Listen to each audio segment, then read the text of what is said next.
The night everything changed. It was getting late, somewhere between 10 and 11 at night, when this really weird feeling just washed over me out of nowhere. You know that feeling in your gut when you just know something's seriously wrong? That's what hit me. I turned to look at my husband lying next to me, and the words just came out of my mouth crystal clear. I'm going to die. I wasn't being dramatic or anything. I just knew it deep down in my bones. The next thing I knew, they were rushing me down to the operating room. Everything became this blur of movement and sound. Doctors and nurses were everywhere, surrounding my hospital bed from all sides. They were literally pouring blood products into my body as fast as the blood was pouring out of me. It felt like I was trapped in some kind of nightmare I couldn't wake up from. God, I was so incredibly cold. Like the kind of cold that goes straight through to your bones, you know? And the pain was just unbelievable. My entire bed was shaking because I was shaking so violently. My body had gone into complete shock. I remember somehow managing to glance up at the monitor above me through all of this chaos. The numbers on the screen read 46 over a question mark. And one of my very last thoughts before everything changed was kind of funny in a weird way. I actually thought to myself, wow, I had no idea those monitors could even read numbers that low. And then, just like that, everything shifted. The pain that had been tearing through my body just disappeared. Gone, like it had never been there at all. The cold that had been gripping me so tightly melted away. What replaced it was this incredible sense of being welcomed, of being nurtured and held, even though I was still somehow aware of being in that hospital room with all the chaos going on around me. At some point, I'm not even sure when exactly I became unconscious. And my first clear thought when that happened was, oh yeah, this is what dying feels like. But here's the thing that really got me. It felt familiar, like something I had done before, maybe many times before. It was this deep remembrance, like my soul recognized what was happening. And you know what? It wasn't scary at all, not even a little bit. From that moment on, I wasn't in physical reality anymore. I had completely left behind everything we know about space and time. Those concepts just didn't exist where I was, who I was before. My name is Danielle Slupeski, and I grew up bouncing around the San Francisco Bay Area. We moved around so much when I was a kid that it kind of became normal for me. I remember one year in 8th grade alone, I went to 3 completely different schools. Can you imagine trying to make friends and settle in, only to have to start all over again a few months later? Looking back now, it was pretty obvious to me that things happening in my house weren't the same as what was going on in my friends' houses. There was a lot of drinking in my home, a lot of arguments and fighting that would go on late into the night. Money was always tight, and there were constant stresses about bills and making ends meet. That was really challenging to deal with as a kid, you know, because you don't really have any control over any of it. The way I learned to cope with all of this was through perfectionism. I threw myself into being the absolute best at everything I possibly could be. I managed to become MVP in volleyball, basketball, and softball. During my 8th grade year, I pulled almost exclusively straight A's. I was determined to prove something, though I'm not sure I even knew what at the time. Looking back, I developed this really duplicitous life at such a young age. There were all these things happening internally, emotions I was stuffing down, situations at home I was trying to ignore, chaos swirling around me that I was desperately trying to distract myself from. And then there was this completely different external persona I showed to the world, where everything looked perfect and under control. From the outside, it probably looked like I had it all figured out and together. Part of why I became such a perfectionist, I think, was because I wanted so badly to keep our family together. I had this very real, very deep fear that if someone like a teacher or another parent really knew what was going on behind closed doors, maybe Child Protective Services would get involved. Maybe we'd end up in foster care. And the thought that terrified me more than anything was that my brothers and I might be separated from each other. I'm the oldest of 3 kids. My next youngest brother is about 6.5 years younger than me, and then my 2 younger brothers are only about 18 months apart from each other. So being the big sister, making sure we all stayed together as a family unit, that became like my mission as a kid. It was something I took really seriously, maybe too seriously for someone my age. On top of all the family stuff, I also had tons of medical problems throughout my childhood. I dealt with constant headaches and terrible migraines that would knock me out for days. I had seizures that were scary and unpredictable. My first really big surgery was getting my tonsils and adenoids removed when I was just 11 years old.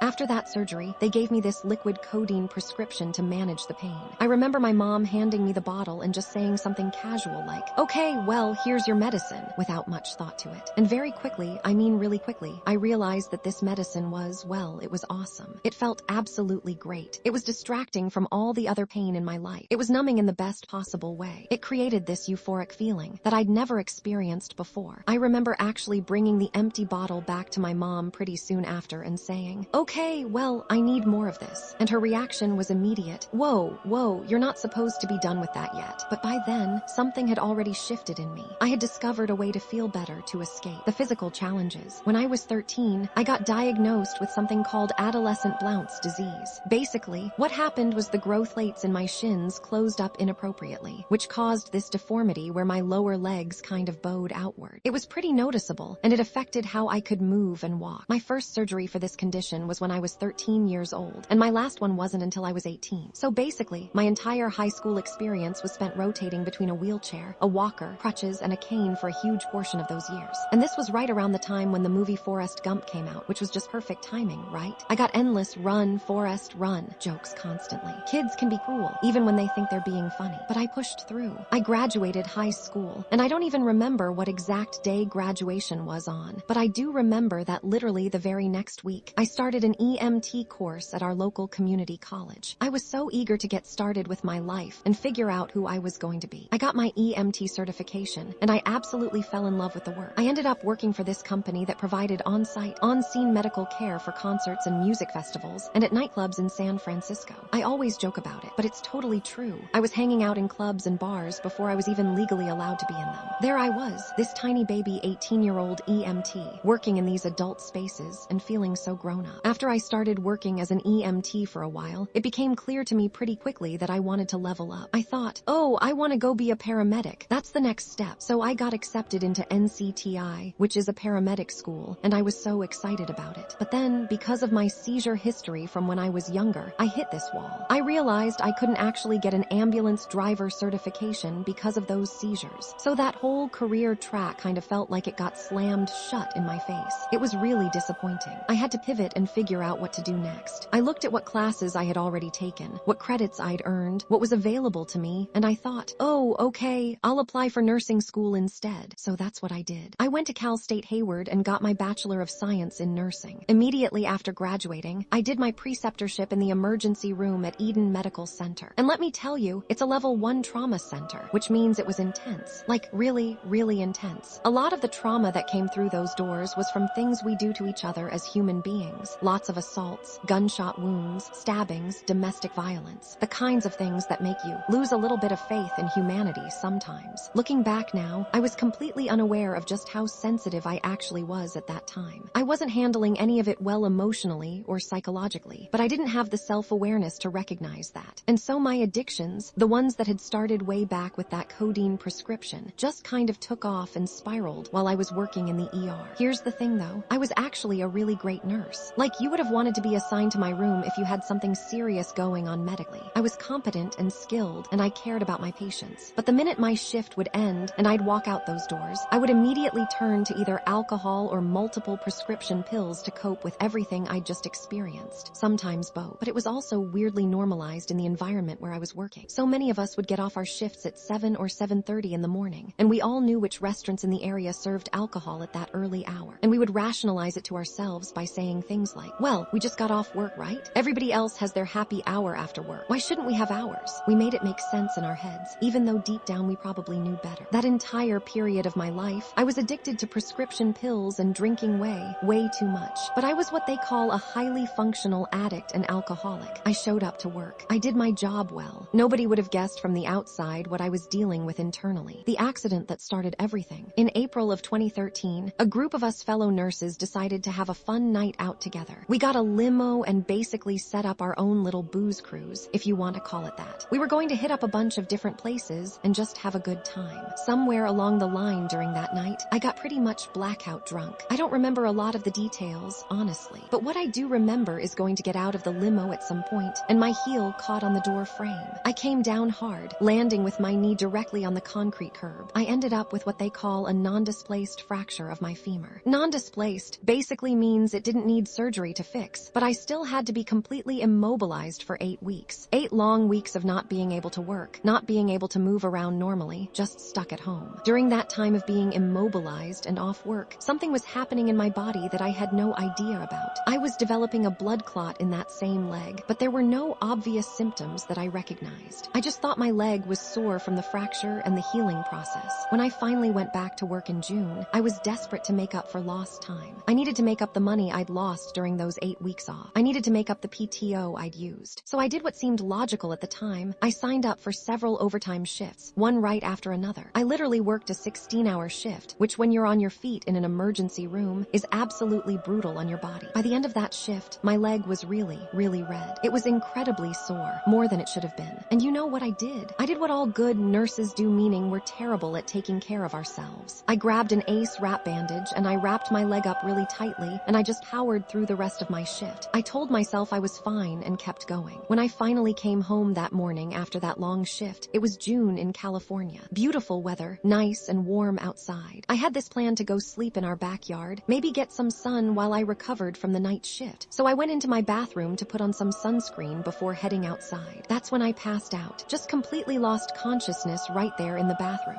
What I didn't know, what I couldn't have known, was that the blood clot that had been forming in my leg had broken free and traveled up into my lungs. That's called a pulmonary embolism, and it's extremely serious. But here's what made everything so much worse. Right before I passed out, with the intention of sleeping in the backyard, I had taken what I called a handful of pills. I'd taken a sleeping pill to help me sleep. I'd taken pain pills for the discomfort in my leg. I'd taken Benadryl because I sometimes got itchy from the pain pills. It was this whole cocktail of medications. So when I passed out from the pulmonary embolism, I stayed down. I was unconscious for somewhere around 8 to 10 hours. And the way I fell was really unfortunate. My head ended up actually inside our bathtub, with my legs stretched out on the bathroom floor. So the edge of the tub was pressing across my lower abdomen and hips. Here's what happens when your muscles don't get adequate blood flow for that long. They start to die. And when muscle tissue dies, it releases all its protein into your bloodstream, which then clogs up your kidneys. It's called rhabdomyolysis, and it's extremely dangerous. When my husband finally came home from work and found me like that, we were both trying to figure out what the hell had happened. Did I break my back somehow? Did I hit my head? What caused this?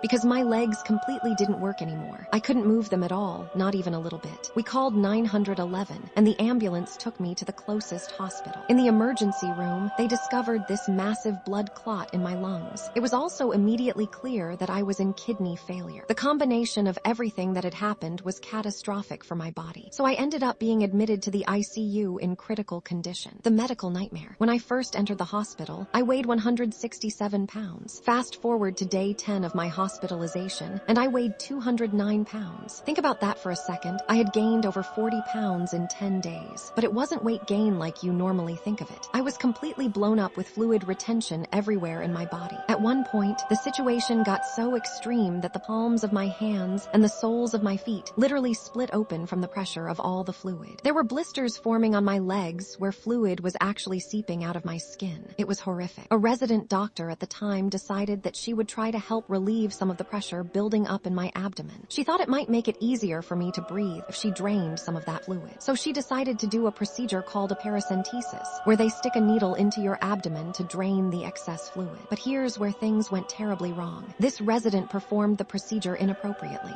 She wasn't using an ultrasound machine to guide where she was putting the needle, which is the standard protocol for this kind of procedure. And because of that, instead of just draining fluid, she accidentally perforated my bowels. She literally poked holes in my intestines. Over the next 2 days after that procedure, I slowly leaked stool into my abdominal cavity and became septic. Sepsis is when your body has an overwhelming infection and starts shutting down. It's life-threatening. It was somewhere around 10 or 11 at night when everything came to a head. I suddenly had this overwhelming sense of impending doom wash over me. It's hard to describe if you've never felt it, but it's this deep gut-level knowing that something catastrophic is about to happen. I remember looking over at my husband sitting next to my hospital bed and telling him, as clear as day, "I'm going to die." There was no doubt in my mind. I just knew. They immediately rushed me down to surgery. The surgeons tried to repair the damage, but they were unable to complete that first surgery. They had to send me back upstairs to the ICU with my abdomen still opened up. In the first 36 hours alone, I think the surgical team had to go in 3 different times trying to fix everything and keep me alive. Because I was so incredibly swollen and bloated from all the fluid retention. And because it was such a massive surgical effort to work on me, they used something called retention sutures. These are the same heavy-duty type of sutures that someone who has open heart surgery will have. They're really thick and strong. But then there was another problem. I still had that blood clot in my lungs, so they needed to restart my blood-thinning medication, a drug called heparin, to prevent more clots from forming. But when they did that, my surgical incisions started bleeding out. The blood thinners meant my blood couldn't clot normally, so the incision just kept bleeding and bleeding. Suddenly, there were doctors and nurses surrounding my bed from every direction. They were frantically dumping blood products into me, bags and bags of of blood and plasma, trying to replace everything I was losing as fast as I was pouring blood out of my body. I remember lying there feeling so incredibly cold, colder than I've ever felt in my entire life. The pain was absolutely unbelievable. My whole hospital bed was literally shaking from how violently my body was shaking. I had gone into shock. I somehow managed to glance up at the monitor that was tracking my vital signs. The blood pressure reading said 46 over question mark. The machine couldn't even get a reading on my diastolic pressure because it was so low. And one of my very last conscious thoughts before everything changed was almost funny in a detached way. I thought, wow, I didn't even know those monitors could display numbers that low. And then, in an instant, everything shifted completely, leaving my body. All of a sudden, there was no more pain. None. It just vanished like it had never existed. I was no longer cold. That bone-deep, terrible cold just melted away. What replaced all of that was this incredible sense of being welcomed, of being nurtured and held in this loving embrace.